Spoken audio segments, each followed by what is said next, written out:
Welcome to my YouTube channel, chapter number 3, Atmosphere and Climate. So, first, what is atmosphere? Atmosphere is a blanket of gases that surrounded Earth by gravity. So, think about it. Can you imagine what would happen if there were no atmosphere? If there were no atmosphere, then we cannot survive without oxygen.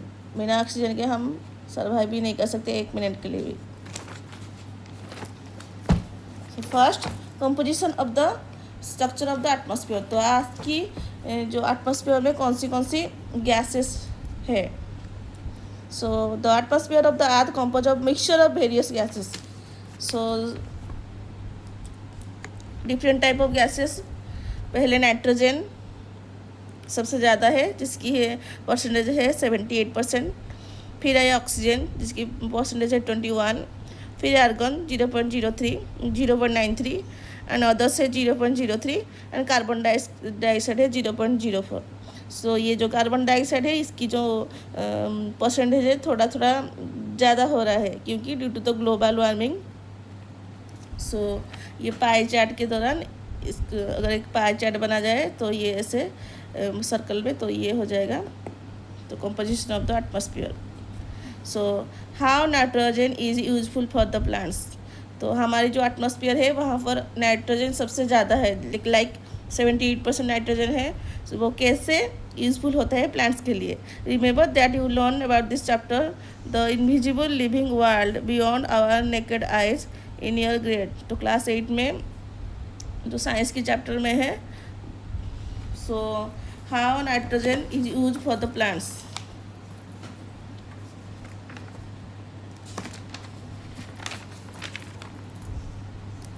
ये है composition है and structure of the atmosphere. Nitrogen क्या क्या percentage है और इस percentage के अंदर वाटर वेपर भी है, जो इसकी जो परसेंटेज है 0.1 से 0.4 के बीच में है वाटर वेपर.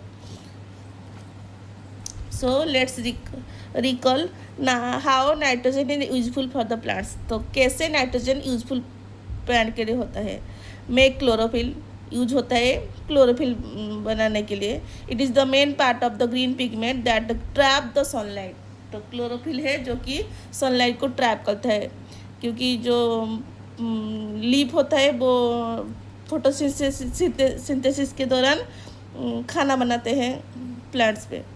फिर ब्यूल प्रोटीन सेकंड जो काम होता है उसका, वो ब्यूल प्रोटीन को मेक करता है. It create amino acid which grow a new tissue and other part of the stem. तो अमीनो एसिड में नाइट्रोजन है, सो वो भी हेल्प करता है. अमीनो एसिड अगर प्रोटीन को ब्रेक डाउन कर देंगे तो अमीनो एसिड मिल जाएगा. तो अमीनो एसिड में नाइट्रोजन प्रेजेंट होता है.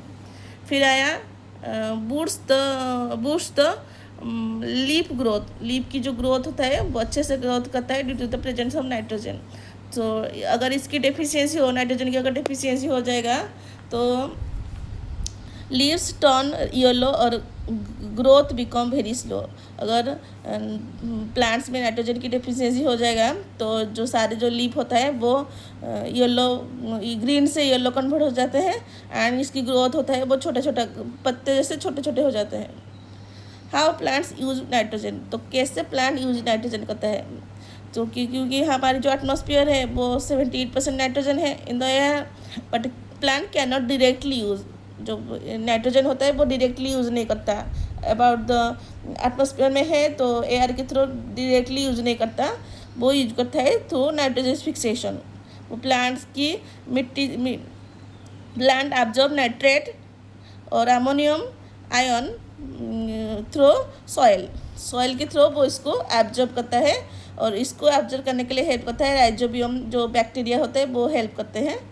तो इन्हीं की वजह से वो नाइट्रोजन को सॉइल के थ्रू से वो प्लांट के अंदर चले जाते हैं, मतलब नाइट्रोजन वो कैप्चर कर लेते हैं. So structure of atmosphere third है. तो एटमॉस्फेयर की स्ट्रक्चर तो पहली स्तर में है ट्रोपोस्फियर, जिस पर हम रहते हैं। ये देखो माउंट एवरेस्ट वहाँ पर है। तो सारे एक्टिविटी होता है ट्रोपोस्फियर में। फिर सेकेंड लेयर होता है स्ट्रेटोस्फियर, फिर मेसोस्फियर, फिर thermosphere and last is exosphere, वो लास्ट में होता है। तो पहले आया troposphere. Troposphere the average height of the troposphere is 12 kilometre. तो ट्रोपोस्फियर की जो हाइट है वो 0 से 12 किलोमीटर पर है। तो ये 0 से 12 किलोमीटर पर ट्रोपोस्फियर है। And the temperature decreases when we go to altitude. अगर हम ऊपर जाएंगे, जितने ऊपर जाएंगे उतनी टेम्परेचर डिक्रीज करता है, जितना ऊपर जाएंगे उतनी टेम्परेचर डिक्रीज करता है। Weather phenomenon such as rainfall, fog, hail occurs in this layer. तो यही ट्रोपोस्फियर में सारे चीज़ होता है, जैसे कि बारिश, फॉग, हेल, ये सारे चीज़ यहाँ पर होता है। सेपरेट ट्रोपोस्फियर टू स्ट्रेटोस्फियर, जो सेकेंड लेयर होता है वो स्ट्रेटोस्फियर होता है। तो ट्रोपोस्फियर स्ट्रेटोस्फियर को जो जोन जो अलग करता है उसको बोलते हैं ट्रोपोपोज, उसको बोलते हैं ट्रोपोपोज। सो separate troposphere and stratosphere by transition zone is known as tropopause, इसको बोलते हैं हम tropopause. So second layer is stratosphere, it is the second layer of the atmosphere, lies above the troposphere. तो ट्रोपोस्फियर के ऊपर है stratosphere, 50 kilometre up to height. So हमारी जो ट्रोपोस्फियर है वो 12 किलोमीटर है। सो 12 से 50 किलोमीटर तक वो है स्ट्रेटोस्फियर। फ्लाइंग एरोप्लेन, ये जो स्ट्रेटोस्फियर है यहाँ पर एरोप्लेन फ्लाई करता है। तो इसकी जो डायग्राम ड्रॉ करा है एरोप्लेन की, वो इन्हीं के अंदर फ्लाई करता है। क्यों? क्योंकि जो वेदर होता है वो यहाँ पर डिस्टर्ब नहीं करता, क्योंकि कभी कभी वेदर की वजह से जो प्लेन क्रैश हो जाता है। तो ये स्ट्रेटोस्फियर में ही प्लेन फ्लाई करता है, no disturbance of weather. It contain ozone layer, तो यहाँ पर ओजोन लेयर होता है। Which act as shield from the sun. तो ओजोन लेयर हेल्प करता है कि जो सन की जो अल्ट्रावायलेट रे होता है उसको हमारी अर्थ उसको कैप्चर ना कर पाए, वो इसलिए लेयर की तरह शील्ड करता है अर्थ को। स्ट्रेटोस्फियर एंड मेसोस्फियर के बीच जो बाउंड्री होता है उसको बोलते हैं स्ट्रेटोपोज। तो स्ट्रेटोस्फियर के नेक्स्ट लेयर होता है मेसोस्फियर। तो मेसोस्फियर को और स्ट्रेटोस्फियर को जो बाउंड्री अलग करता है वो उसको बोलते हैं stratopause. Third layer is mesosphere, so it is the third layer and it lies above the stratosphere. Stratosphere के ऊपर होता है, हाइट अप टू 80 किलोमीटर। ये 50 से 80 किलोमीटर हाइट है उसका। टेम्परेचर डिक्रीज है, यहाँ पर भी टेम्परेचर डिक्रीज है। अगर हम अल्टीट्यूड पे ऊपर जितना ऊपर जाएंगे इतना टेम्परेचर डिक्रीज होगा। ट्रोपोस्फियर भी वही है और मेसोस्फियर भी वही है। टेम्परेचर डिक्रीज होता है जितना अल्टीट्यूड अगर इंक्रीज हो जाता है तो टेम्परेचर भी डिक्रीज हो जाता है। यहाँ पर मेट्रो शहर होता है, जितने सारे ये देखो मेट्रो शहर उल्का, तो ये सारे यहाँ पर ही होते हैं। And the fourth layer is thermosphere, so it is the fourth layer. And अगर अल्टीट्यूड इंक्रीज होता है तो टेम्परेचर यहाँ पर इंक्रीज होता है। हमने पढ़ा था कि मेसोस्फियर और ट्रोपोस्फियर में अगर अल्टीट्यूड इंक्रीज होता है तो टेम्परेचर डिक्रीज होता है, लेकिन यहाँ उल्टा होता है, अल्टीट्यूड इंक्रीज होता है तो टेम्परेचर इंक्रीज होता है। तो डायरेक्टली प्रोपोर्शनल है यहाँ पर। Up to 80 kilometre to 700 kilometre. तो 80 किलोमीटर शुरुआत होकर 700 किलोमीटर उसकी हाइट होता है। It help radio transmission by reflecting radio wave transmitted from the earth back towards it. तो ये रेडियो ट्रांसमिशन में हेल्प करता है यही थर्मोस्फियर।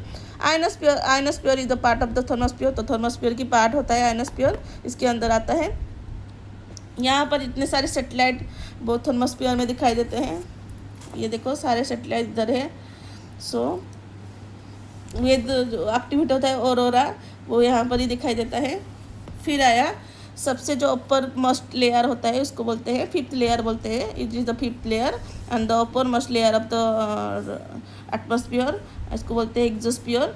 यहाँ पर जो एयर होता है बहुत थिन होता है। सो वीक ग्रेविटी होता है, ग्रेविटी बहुत ही वीक होता है। And gas like helium and hydrogen present होता है यहाँ पर। एंड एबव 700 किलोमीटर हाइट है अप टू इन्फिनिटी।